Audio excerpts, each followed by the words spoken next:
Hi everyone, or at least the small portion of everyone who made it. I'm New Text Layer, I'm Glidus, and you've just become tangent to my eternal punishment of pushing this YouTube channel up a hill. One must imagine Glidus sleepy. My channel hit a number of milestones, and so as promised, I'm doing a quanda to celebrate. I have altered the wording of some questions so that they're now the questions I actually wanted you to ask. Thank you. With further ado, on with the quanda. What's your life outside of YouTube like? My what? How are you so great? It's 'cause I always ate my teeth and brushed my vegetables. Glidus asks, are you making these questions up just to set yourself up? No. No, I'm not. No. I don't think it's likely. Where have you put Harold Holt? I'm at the Harold Holt Swim Center, the funniest place in the world. Harold isn't here right now. His remains are actually buried somewhere in Guangzhou. But I like to think that a little part of him is here to this day. Will you ever do a face reveal? Your own face, not someone else's. I actually am already kind of public. It sort of stands to reason that I'm one of these guys. I'm this one. I'm the one with the hair. Hi. Can the quanda happen somewhere pretty? Yeah. Montage song. It's a montage song. We're going somewhere through a montage. It's a montage song. Wow, that was good. Influences. So I think the impetus for me to start the channel was Preston Jacobs' Alt-Shift-X, and then watching other crazier sorts of videos on YouTube, namely Bill Wirtz. So it was like, what if someone was making ice and fire theory videos, but they were insane? And so I made that. And so that's why I count them as my three biggest influences. I think I should clarify that by Bill Wirtz influencing me, I think it's more of a philosophical thing than a literal thing. I try to carry the spirit of his videos into mine, if you know what I'm getting at. Credits time, here are the credits. He's just so whimsical and I love whimsy. That's what I try. Yeah, it can't be literal because I'm not good enough at video editing or anything to do what Bill Wirtz does. Beyond that, in terms of inspiration on this platform, I don't think it gets any better for me than Kadikarus, Little Karibo, and Team 4-Star. Like, whenever I watch the things created by those people, I just get so excited to make my own stuff. And they're probably the people who have had the biggest influence in the way I edit videos as well. Like, maybe Yahtzee Croshaw from Zero Punctuation. You know, that breathless, over-scripted style. I think I do a bit of that. I would be remiss to not mention the stylings of the Brothers Chaps and HomestarRunner.net. It's .com. What YouTubists would you recommend? Bo Miles' worst short films would be anyone else's best videos. They would be their crowning achievements to make his worst stuff. He lives somewhere down there. Everyone should watch his videos. And there are a few other creators for whom I would drop everything when they upload. And here they are. I've always wanted to do that. What's your process for making videos? Script first, multiple drafts, improv the whole thing? I actually do improvise the entire video. 80 straight minutes, I was just in a flow state. Redraft, redraft, redraft, procrastinate for months, record. Writing the script is by far the largest part of the process. By far. In the 7 months between releasing episodes 9 and 10, the script was done 6 months in. This question is from fellow internet YouTuber Fantasy Haven.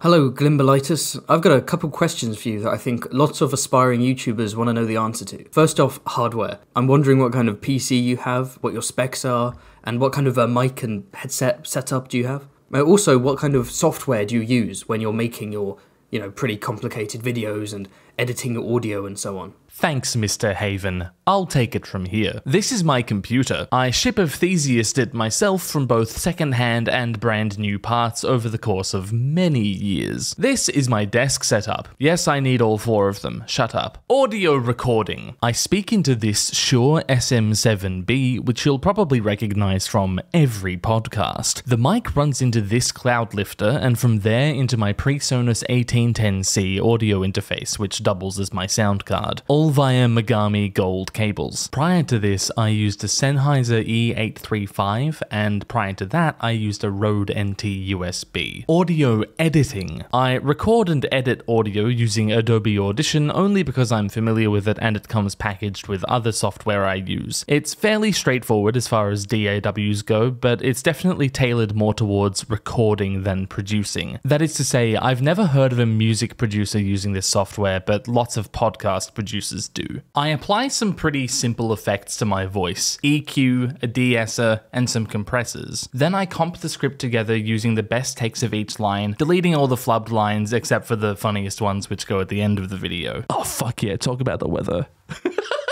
I remove all my breaths and smash each line against the previous one, which is probably the single most important component of my editing style. People don't realize that I cut my breaths out.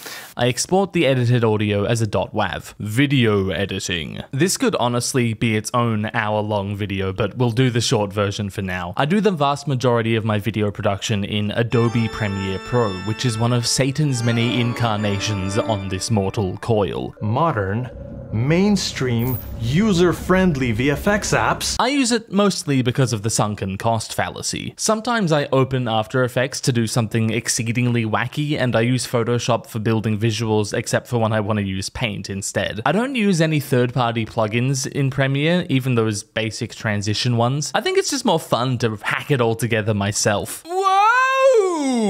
Some creators meticulously plan every single visual in their videos, and I'm on the complete opposite side of that spectrum. From the very beginning of this channel, I have edited video by the seat of my pants. When I open Premiere, it's like I'm a kid on a playground. It's just so much fun to watch the things spontaneously come together out of nothing, piece by piece. So after the come down of that rush, I export the finished video either from Media Encoder or directly in Premiere itself. Then I upload and play my favorite game of guessing why the robot is upset with me today. Other things I use are my Beyerdynamic DT770 Pro headphones, my KRK Classic 5 studio monitors, and Flamingo. How much time do you spend on the average video? They come out when they're done. Like, you can see how much time I spend on them. I'm really bad at juggling multiple projects, so I'm always working on one video at a time, and when it's done, it comes out, and then I start working on the next one. The reason the episode 4 video was delayed was because we had a gig and I got sick, and like, once you've missed the deadline, sometimes it's easier to just re-gear yourself, and instead of meeting the immediate deadline, you try to just produce the best thing you can, regardless of when it's going to be finished. How much do you enjoy making videos, especially the piss take ones? I think being so negative in those piss-takey ones really did take a toll on me. Like, I don't like being negative all the time, and it's been really nice to exert positivity upon the world for once. I still really love making all of them, though. It's so fun. You've promised so many videos. Are you actually going to make them? Are you going to do that? Mostly, yes. Some of them are too flimsy of an idea to like be a video unto themselves. But yeah, most of the ideas I've talked about working on, I still think about working on and one day would like to. It's just that new things keep cropping up and I take too long to make things. Plans on making other music analysis videos? Yep. Yeah, like what? Oh, when I get to season 6, episode 10, I am going to make a video on Light of the Seven as like a companion video for that one. Jason's gonna make me do it. I'm open to making videos on some House of the Dragon music, and there's some video game music that I'd like to discuss sometime too. How long have you studied music? I don't remember not studying music. It's been an always thing. I enjoy the stuff you make, and I also enjoy music. Is there perhaps a way for me to experience both of these things? Yeah, I post music on my second channel, Glidus, but more importantly, I am part of a band called Materia, which has an album released. I'm releasing a solo EP. Oh, that'll be here. And on Spotify, The Beggar King, and all other music platforms. Materia is also on Spotify, and all of the other like covers and Glidus music I've done will be on those platforms someday. I'd like to do that, but I haven't.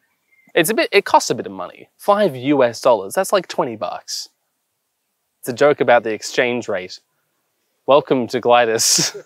How does it feel to be the Adam Neely of the arsewife community? I have never made the face in a thumbnail.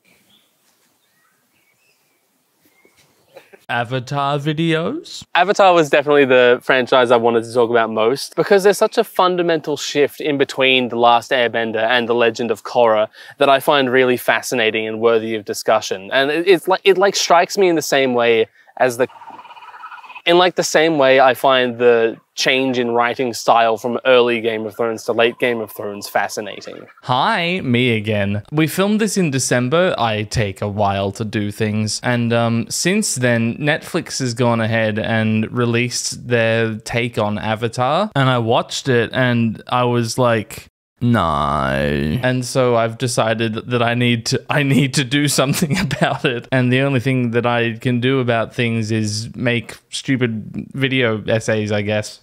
So yeah, Avatar. Okay, bye. Back to the video part of the video. This next question is from Quinn Vegum. Hey, this is Quinn the Jam. I just wanted to ask, what are your favorite shows and books outside of A Song of Ice and Fire, Game of Thrones, and House of the Dragon? I've been assuming you have good taste based on your reference to Ice Age The Meltdown and one conversation about Mad Men, but I'd love to hear more of what you're interested in. As for TV shows, my strongest recommendation is to watch Posh Nosh. It's 8 episodes long, they're all short, the whole thing is just over an hour long, and it's on YouTube in horrendously poor quality.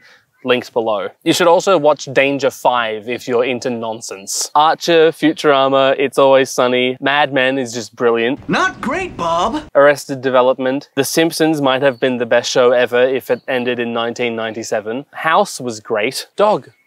It's a dog. Catch the dog. Dog. As for books, I've enjoyed every word I've read of Douglas Adams, Spike Milligan, and Terry Pratchett. Someone else added movies to that. Thanks, someone else. And I'm adding video games to that. Thanks, me. I watch shockingly few movies, and I'm just going to mention Lord of the Rings as my favorite movies. As for games, Hollow Knight, and I used to play a lot of Rocket League. A lot of Rocket League.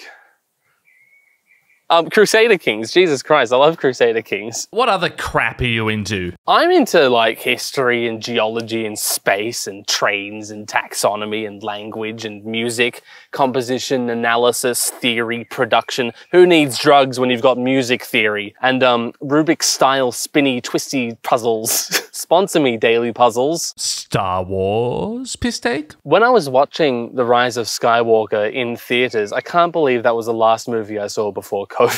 I was sitting there thinking, man, this is such garbage, and I was writing the video in my head while we were there. And then I saw JX's video on The Rise of Skywalker and thought, there's no purpose for me to make that video because she made it. I don't want to make videos other people have already made. Tell us Bear's origin story. Yeah, this is Bear. Longtime and committed viewers will recognize him from being my cat. I love him. He's technically a domestic short hair, not that you could tell by looking. He's missing most of his teeth. He is so soft, and he's God's sweetest, littlest angel. I didn't name him Bear, that was just his name.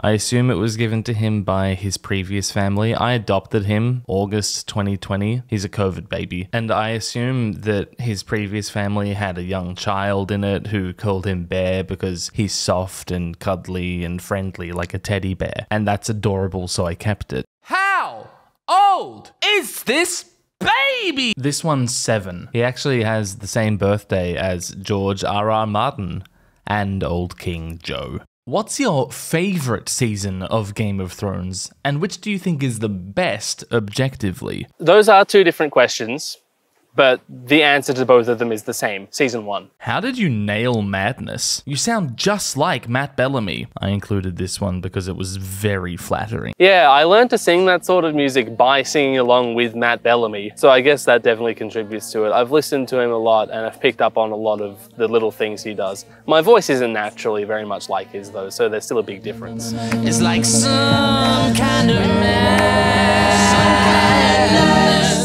I've also got a mental range, and I'm not afraid to use it. And it's not me. Who is your favourite character in Arsewife, and why is it Strong Belwas? It's Strong Belwas, and that's because no other character in the series has eaten an entire bowl of poisoned insects. That's why he's the best. Comfort food? Honeyed locusts. Top artist on Spoofy Wrapped? I don't use Spotify, so no one. If you had a time machine, what would you tell Gurm to change about the books? I would tell George to age the characters up, mostly. I think that's been a problem for him overall. And he tried to fix it, but it didn't work. Did you play that oboe note yourself? And if so, what sort of duck did you use? I cannot and did not play the oboe. You gonna say something? But if I did, I would have used a maned duck to produce that note. That's actually a cor anglais that I threw up in the video. Like, it's an oboe sound, but I showed a cor anglais just to piss oboists off. Like, one person noticed. Are you Camelworks? Yes, I am Camelworks. Are you the voice of Pim in Smiling Friends? Yes, I am Michael Cusack. Are you actually Tom Cardy? Yes, I am Tom Cardy. Squid Boy. Are you Alt-Shift-X? Who? Are you Alt-Swift-X? Who? Are you Internet Historian? No. I'm not him. It's not him. We had to shoot on a different day, so how are we going to transition to the next location? Well, here we are in my backyard. You have no idea how many lawnmowers I go through. Is this video sponsored? That reminds me, today's video is brought to you by nothing. Oh. I don't know how it got here. That's right, no one. Using the link in the description, go to nowhere and use code NUT to get no % off your nothing. Act fast and nothing will happen. Where did you get the Japanese dub for Eamon's voice? Is that you? Is it AI? No, it's not me. It's actually Sora the Troll, that YouTuberist who I hired to read the lines. I wrote the lines, had them translated to Japanese, and he read them. I put slightly wrong captions in all the videos just to get that full, complete anime sub experience. Have you ever done voice acting or worked on other projects that aren't this channel or materia? The only thing I've done was when Mr. GG asked me to read an email in one of his videos. That was fun. So, not a lot of work on your guys' end. I'd love to get in on the YouTubers reading quotes in other YouTubers videos circuit. As for editing work, I have worked on other things, but we're not at liberty to discuss them here today, right now, Sunny Jim Malad. What is your favorite color? Pink. Mr. Glimblegort McSchmimbeldang, what is your favorite pizza? When trying out a new pizza place, I always order their margarita, because if you can't get a margarita right, I'm not wasting my time with you. There's a dog. Yeah. Look, everyone. What's your favorite way your name has been utterly corrupted? Well, someone just called me Glimblegort McSchmimbeldang, so that's up there. I think the one that stuck around the most is obviously Glimbus. Glort, Glage, Gligar, obviously. Someone called me Glimbomber Snow in a comment once, and that stuck with me ever since. What's the furthest from home you've been? What's the most interesting place you've been? Which parts of the world would you most like to visit? Greenland. I want to go to Greenland and film a music video there. I want to be the first band to play on the moon. The furthest from home I've been is probably Perth. I haven't done too much traveling in my life, and I'd love to do lots. Actually, scratch all that.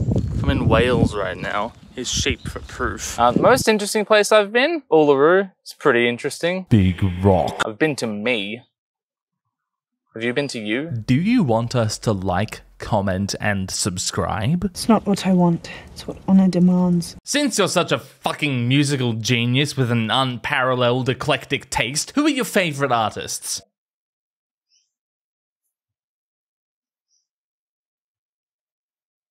What is the best change from books to show? When Ned spots Arya on Baelor's statue and tells Yoren to go save her, and then he does. Because that makes Ned's last two actions in life, saving Arya and saving Sansa. Would you have sided with the Greens or the Blacks? I've never been a medieval peasant or a feudal lord before, except that one time. So it's hard to say how I personally would react to that situation, especially when it's so dependent on the specific context I find myself in, like the local politics, whatever independent cultural forces are being pushed upon me specifically. There's just so much more to it than that. Who was actually right? Well, that's just the thing, isn't it? I don't know. Nobody knows. How would you rank the Arsewife books?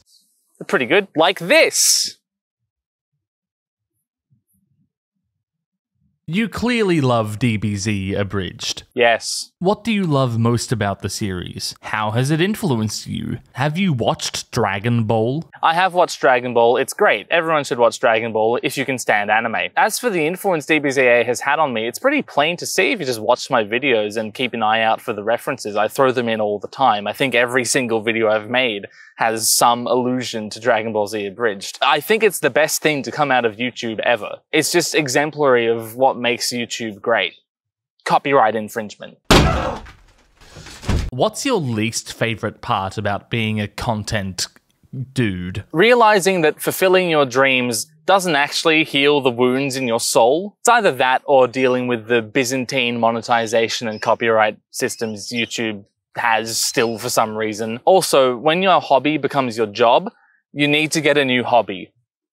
No one told me this. And working for yourself is pretty weird. My financial well-being is basically one-to-one with my creative output, which is a troublesome situation when you have difficulty regulating your self. Everything else is a blast though. Top 6 Pokemon you'd put in your team. I really like ice types, so we'll start with Glaceon and Glalie, Glastria. I don't want a team to be too strong, too dominant, right? You gotta let your opponent have some chance. So the unevolved Glameow and Gloom, and then to top it all off, my ace, Gliscor. What's the biggest animal you could take in a fight? Do I tell the story about the baby giraffe again? A blue whale, if it's on my turf. Would you rather fight 10 lion-sized chickens or 10 chicken-sized lions? This one's really easy. 10 lions the size of chickens are basically just 10 lion cubs. Just because they're chicken-sized, it doesn't make them... It makes them less formidable, but it's still 10 lions. The 10 lion-sized chickens, being unable to support their weight on those 2 little chicken legs, would instantly fall over and have nothing to say. I think it's the easiest dub of my life, to take on the 10 lion-sized chickens. Silk Song stream when it comes out in 20 years? A stream? I think people aren't prepared for when this channel becomes a Hollow Knight channel. Mr. Swift keeps commanding me to make a Hollow Knight video. I want to, but I don't know what it would be, and I don't know how I would make it when there's already someone out there making basically what a Glidus video about Hollow Knight would be, and that's Mossbag. Zuma Concon. And he keeps making the videos I would make, and it's really annoying of him. Because they're really good. How are you going to prepare the book to eat? The book you're going to eat? I got quite a few questions about the preparation and consumption of the Winds of Winter. First of all, it's not out yet, and furthermore, just to cast a blanket over all of those questions, I've thought about it more than you have. Top 5 favorite books. To read? I know this looks like 7 books, but trust me, it's 5. What's your favorite It's Always Sunny episode, and why is it the gang gives Frank an intervention? Because it introduces Gale the Snail, the garbage pail cousin. What's up, suckers? It's a tightly portrayed depiction of how to smoothly execute an intervention for a loved one. You are annoying!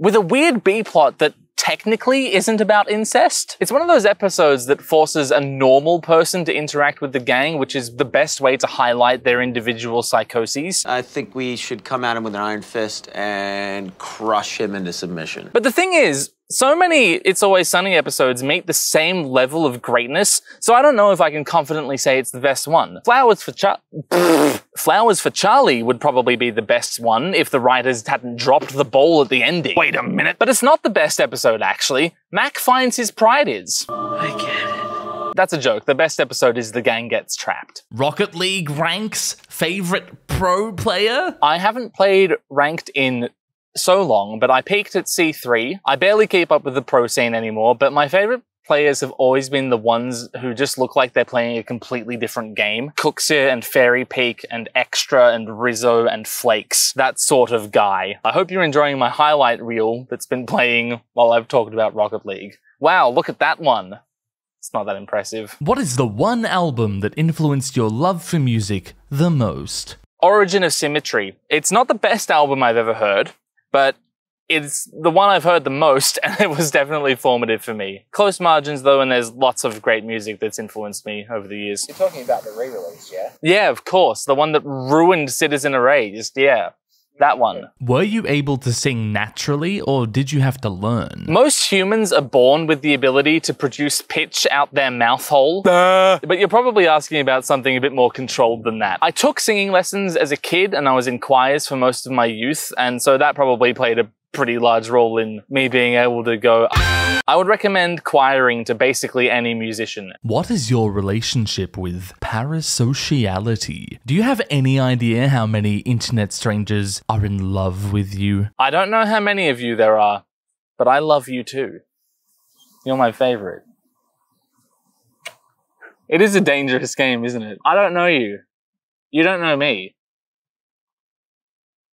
And that's what makes it so much more sexy. What's the most interesting fact you've ever learned whilst researching for a video? I find myself nipple deep in a Wikipedia spiral every couple of days. One day, some path, I don't know what, led me to thinking, I don't know anything about lichen. And did you know that lichen is insane? They look like mosses, but they're not even plants. Before you ask, no, they're not fungi, and no, they're not some algae, and they're not some very strange animal. They're not even one thing. Lichen are composite organisms comprised of algae or cyanobacteria, which are so different, but there's not even any time, living along the hyphae of funguses. They're this entire widely diverse set of things that live everywhere, including inside rocks, and they cover 7% of the Earth's surface. They support all manner of ecosystems, and they speciate all of this, and they're not even one guy. It's a billion tiny guys holding onto the hands of some bigger guy. Lichen! And the problem is, this happens every fucking day, and people ask if I want to branch out into other sorts of content. If you want to see a Glidus video about fucking lichen, like and subscribe. Send an email to adamneely.askwife@gmail.com if you'd like to see a video about how lichens are the jazz fusion of the natural world. I've seen the future, and it's lichen. Are you autistic? What do you think? Favorite video game soundtracks?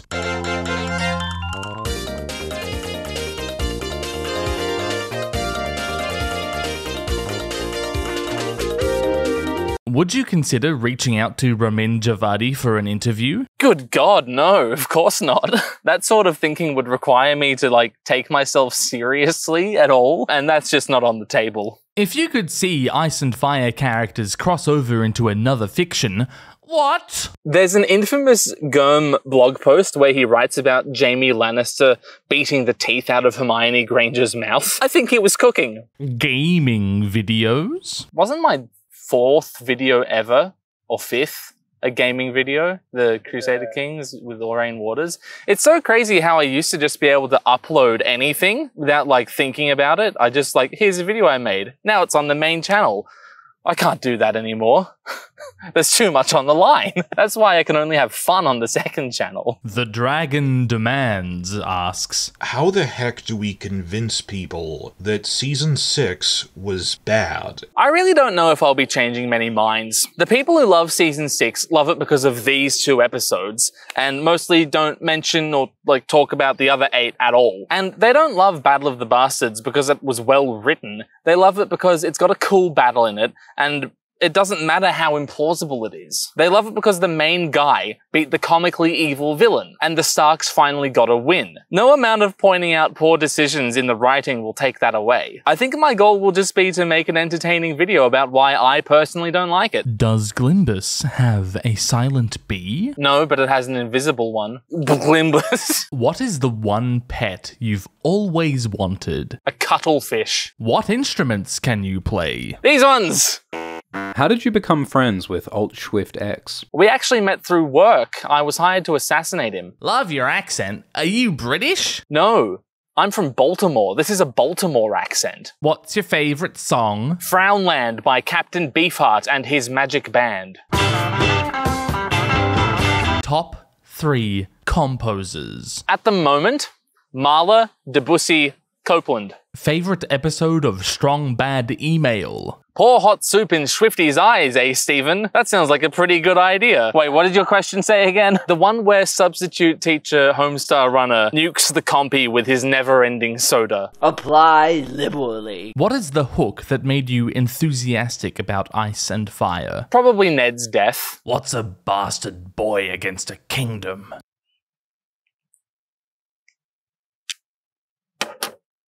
Who is the songwriter in Materia, or is it more of a collaborative work? I do everything in Materia. It's all me. Don't listen to the others. They're lying. No, it's very collaborative. If you would like to see what the process of creating our album was like, there will be, or already is, or has already been, a mini documentary on the Materia YouTube channel doing exactly that. So go check that out and subscribe to Materia. What song resonates with you most? Assuming this question is about Materia, probably the Maker's Mark these days. Just the way it's about acknowledging the imperfections of one's craft as being an inherent part of your creative spirit. I think that's just beautiful. Thanks, Jason, for writing about that. Starlight Fantasy is very near to me, and I really wish I'd heard a song like Slipping Away when I was a teenager. If it's not about Materia, I'll just throw out my classic answer, which is Closer to the Heart by Rush. Yeah! Is there anywhere you'd like to play? We've only ever played around my backyard, but I think we'd all like to play just about anywhere. How do you pack so many obscure references and jokes into your videos? This bad boy can fit so many obscure jokes and references in.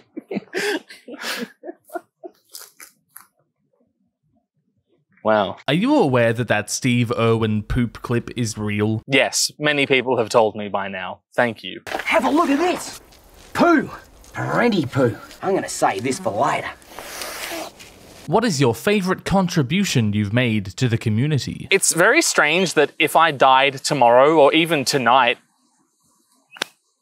days young, my legacy will be that I popularized pretending to think that the word a horse means a horse. I really didn't expect that. In Harvest, what is your interpretation of I do not mind the bloodline ties? I do not mind the bloodline ties. My interpretation is immaterial, and your knowledge of it would only cloud what that song might mean to you. It's not about incest, though. What are your favorite videos you've made? There's a video on my second channel answering exactly this question in quite some detail, and it's only slightly out of date. Do the people you work with know about your channel? Answer this question in a way that also transitions to the next location. There are no people I work with. Where is your favorite place in the world? Here's alright. Did you read these questions? No. Where did you get your music degree? How has the formal education helped you? I got my degree over there, and it hasn't helped me. Which team would Seto Kaiba be on in House of the Dragon? Okay, the Blacks have more dragons, but the Greens have the biggest dragon and also the sexiest dragon. Honestly, I think Kaiba would just wait until Yugi chose a side and choose the other side. So, the Greens. Did you have a career path, and how has YouTube changed that? My career paths were become a teacher, become an academic, or if I got stupidly lucky, become a career composer. I've already taught for 6 years. I have been cited as a scholarly source, so I guess there's only one thing left to do. I have always really wanted to write a video game soundtrack, so hit me up. Like, it's the itch I've had the longest. People have told me they think I'm a good writer or comedian or critic. I'm less comfortable calling myself those things. I'm a video editor and a YouTube addict. But I guess I'm sort of experienced in all those fields now. What if George releases The Winds of Winter just to spite you so you'll have to eat it? George R.R. Martin does not know who I am. Since recording this, I've met George and he actually was aware of who I am. Neither of us brought up the eating the Winds of Winter thing, but I did talk about it with his assistants later on at a different thing, so that was weird. If aliens landed on Earth and asked you to take them to the planet's leader, who would you bring them to? I would take them to Conan O'Brien. Not because I think he's the planet's leader or he represents humanity or anything like that, but because he'd be able to stall the aliens with a series of charming, witty anecdotes that disarm them socially, giving us enough time to formulate a plan of attack. Have you ever burst out laughing while rewatching your videos? Yes, and I think that's a good thing. I make these videos ultimately for myself, so it's really awesome that I can still be caught by a joke I made years ago. I'm 9! What am I gonna do? What's your favorite dragon? Come on. Come on. Proudest moment of your life? One time, I published a feature-length video that's currently been watched over 2.8 million times. I published it perfectly on the deadline, and there were no issues, and everyone agreed with all of my opinions. That was one of the most satisfying days of my life. I slept like a rock that night. However, the proudest moment of my life would have to be when the then Prince of Wales, Charles, came to town to celebrate his mum's Diamond Jubilee. He came to my school, and I was part of the small delegation of students sent down to sing a song to him for some reason, and it was there, in the presence of the now king, that I called him a wanker, under my breath. What's more satisfying to work on? Piss takes or bliss takes? They're the same thing in my head. It's just a review of a thing that I want to talk about. It does drag on me eventually, being negative for too long. So long term, the bliss takes, but I mean, obviously the bliss takes took me way too long to finish as well, so. You're never actually doing the quander, are you? I'm starting to doubt it, yeah. Will Dalton Greyjoy, the Red Kraken, have a silly soundtrack like Daemon Targaryen, the Rogue Prince, every time he gets mentioned? Yeah, he should. For the voyage is long and the winds don't blow, and it's time for us to leave her. Favorite Pokemon of each type? God, there's 18 types. Here they are. I can't be fucked. Is music education declining in Australia, and do you think this sort of decline impacts the creation of professional musicians? How do you feel the lack of music education impacts them in later life? Yes, it's declining. Yes, it impacts there being more professional musicians later in their lives. A public that's more educated in the arts gets more out of the arts, right? More restricted vocabulary and experience might lead to a less fulfilling life. I don't know, but that's how it feels to me. Welcome back to Up the Arts. Jamie and Cersei used to switch places as kids. How do we know if they ever switched back? Oh my god. Have you ever given any thought to writing your own stories? If so, what about? Yeah, I actually have a 100,000 word manuscript lying around. I don't know if it's all that good, but I enjoyed it. Jason enjoyed it. How do you end a quander video? Well, I guess that's it, kids. Thanks for watching, if you did. Thanks for being a patron, if you did. Thanks for...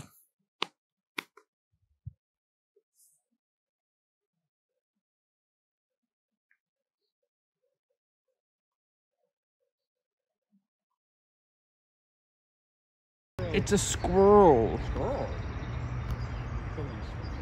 Dude. This is the most excited anyone's ever been to see a squirrel.